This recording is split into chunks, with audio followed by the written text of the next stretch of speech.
आम आदमी पार्टी स्वच्छ राजनीति करती है, जाति और धर्म की राजनीति नहीं करती। आम आदमी पार्टी काम की राजनीति करती है और हरियाणा की जनता अब काम की राजनीति तो बीरेंद्र सिंह के हरियाणा में अलग ही अपनी छवि बनाती हुई नजर आ रही है। तो देख सकते हैं कि अपने आप में आम आदमी पार्टी जो है, आम आदमी पार्टी में कई लोग लगातार ज्वाइनिंग करते हुए जो है नज़र आ रहे हैं। हमारी आप सभी से जितने भी लोग वीडियो को देखे से शेयर भी जरूर कीजिए। आपको बता दें कि लगातार जो करनाल की हम बात करें, हरियाणा के नेताओं की हम बात करें, तो देख सकते हैं कि आम आदमी पार्टी को ज्वाइन करते नजर आ रहे हैं। तो वहीं आज आम आदमी पार्टी में करनाल गोल्डन मोमेंट्स के जो मालिक हैं सुनील बिंदल, वो हरियाणा आम आदमी पार्टी के जो हरियाणा की जनता इनके भ्रष्टाचार से बिल्कुल एकदम तड़फ रही है। भ्रष्टाचार का नंगा नाच चल रहा है हरियाणा में, और अब एक ही विकल्प है हरियाणा में, आम आदमी पार्टी। आम आदमी पार्टी के नाम से नए सूरज का उदयमान होगा। आप जल्दी ही हरियाणा में बदलाव देखेंगे। आप सरकार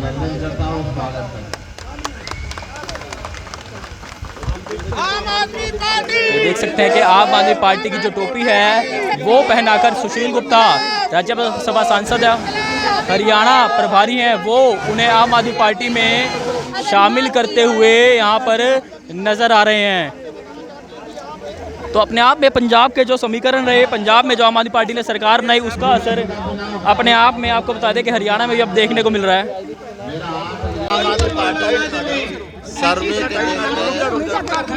आम आदमी पार्टी सर्वे के बेस पे टिकटें देती है। आम आदमी पार्टी जितने आम आदमी बैठे हुए हैं इन्हीं में से कैंडिडेट बनाती है।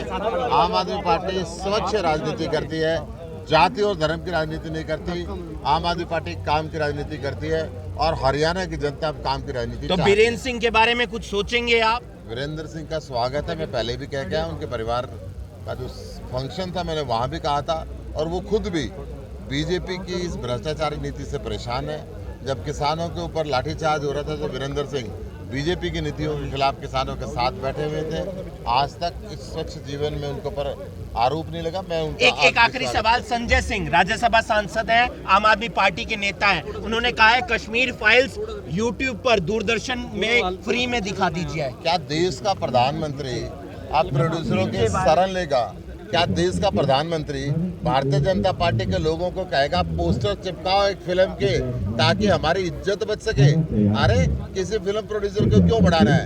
अगर सरकार को ऐसा लगता है, उसने 200-500 करोड़ रुपए फिल्म दिखा के कमा चुका है, आप यूट्यूब पर डलवा दो। तो मेहनत से बनाइए, पैसे तो कमाएंगे सर। कमा लिए ना जी। अगर सरकार उसका प्रचार क्यों कर रही है? सरकार प्रधानमंत्री अगर ये इस फिल्म को देखो, ये अच्छी बात नहीं है। प्रधानमंत्री को अगर देश की जनता को दिखा रही है यूट्यूब पे डाल। कोई आ रहा है और विधायक कांग्रेस का बड़ा नेता आपके संपर्क में? देखिए, बड़ा ये जितने जनता बैठे ना सारी बड़ी है और हम इन्हीं को बड़ा मानते हैं। आम आदमी पार्टी के अंदर कोई खास नहीं होता है। आपने दामन थामा ऐसे सर हमने ना लगभग सबको आजमा लिया है। हमने सबको आजमा लिया है। जब खट्टर साहब करनाल में आए थे, करनाल के लोगों ने उनको बाहरी व्यक्ति होते हुए भी करनाल में एक अवसर प्रदान किया। करनाल की जनता को ये लगता था कि इस व्यक्ति को ही मुख्यमंत्री बनाया जाएगा, कि इनके ऊपर आदरणीय प्रधानमंत्री, माननीय प्रधानमंत्री मोदी जी का आशीर्वाद है।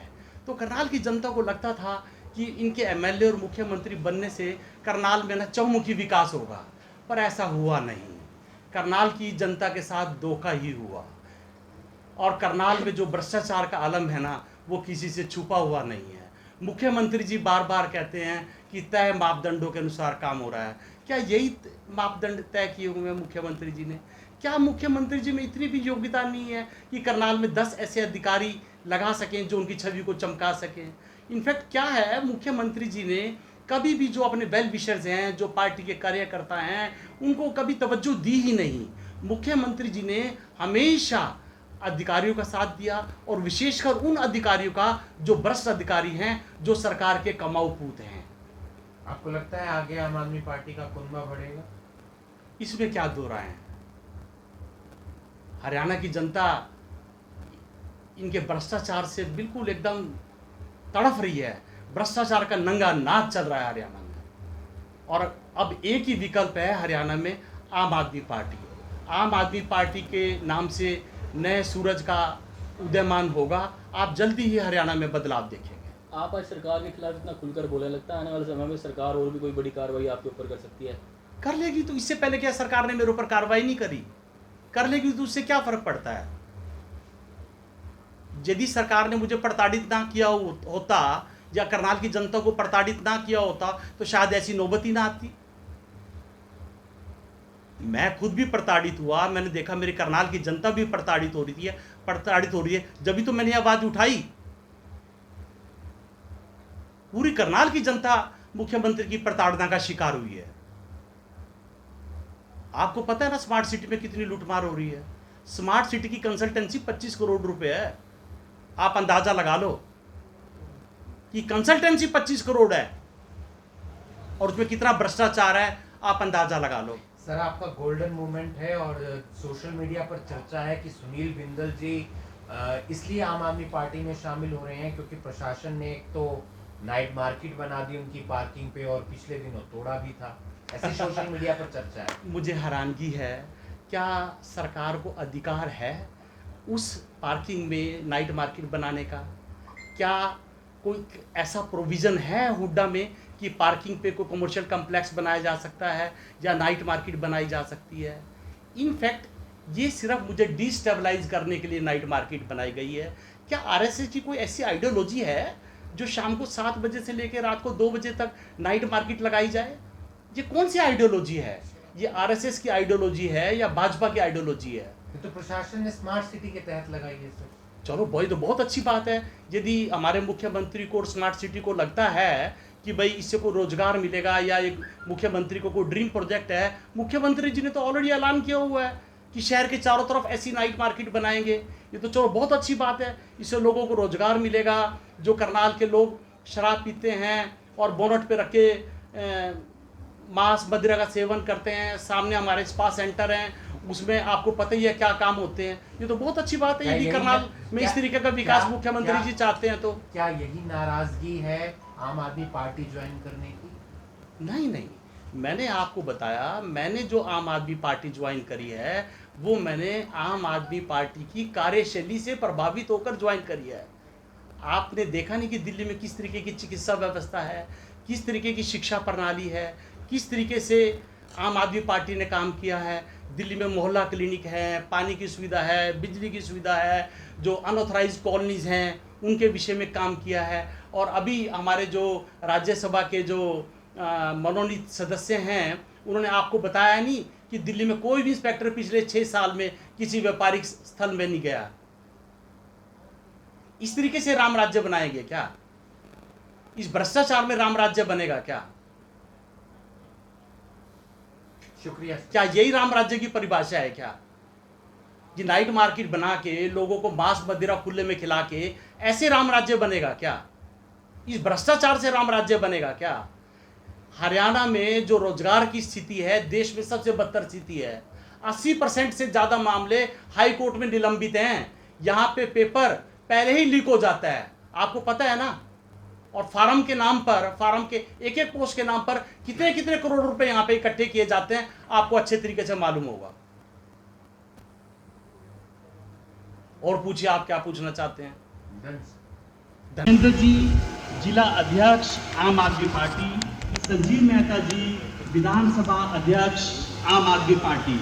मेरे मित्रगण, शुभचिंतक एवं आम आदमी पार्टी के कर्मठ कार्यकर्ताओं का यहाँ पधारने पर मैं हार्दिक स्वागत करता हूँ। दोस्तों, मैं बहुत साधारण सा व्यक्ति हूँ, मैं बहुत सारी सामाजिक संस्थाओं से जुड़ा हुआ हूँ, पर मैं पिछले 15 वर्ष में कभी स्टेज पर नहीं आया और मैंने पिछले 15 वर्ष में पर्दे के पीछे से ही कार्य किया। मैंने 15 वर्ष में कोई भी किसी स्टेज पे अवार्ड नहीं लिया और 15 वर्ष से पूरी निष्ठा से सामाजिक और धार्मिक कार्यक्रमों में मैंने पार्टिसिपेट किया। जब मनोहर लाल जी करनाल 2014 में आए थे, इसी प्रांगण से उन्होंने अपनी शुरुआत करी थी और वो मुख्यमंत्री बने थे। हमें ये लगा कि देश में अच्छे दिन आने वाले हैं। हमें ये लगा कि हरियाणा के जो मुख्यमंत्री हैं हरियाणा में कोई बदलाव लाएंगे, पर हरियाणा के मुख्यमंत्री ने हरियाणा की जनता को निराश किया। हरियाणा में इस समय निराशा का माहौल है। हरियाणा में जितना भ्रष्टाचार है शायद पूरे देश में इतना भ्रष्टाचार कहीं नहीं होगा।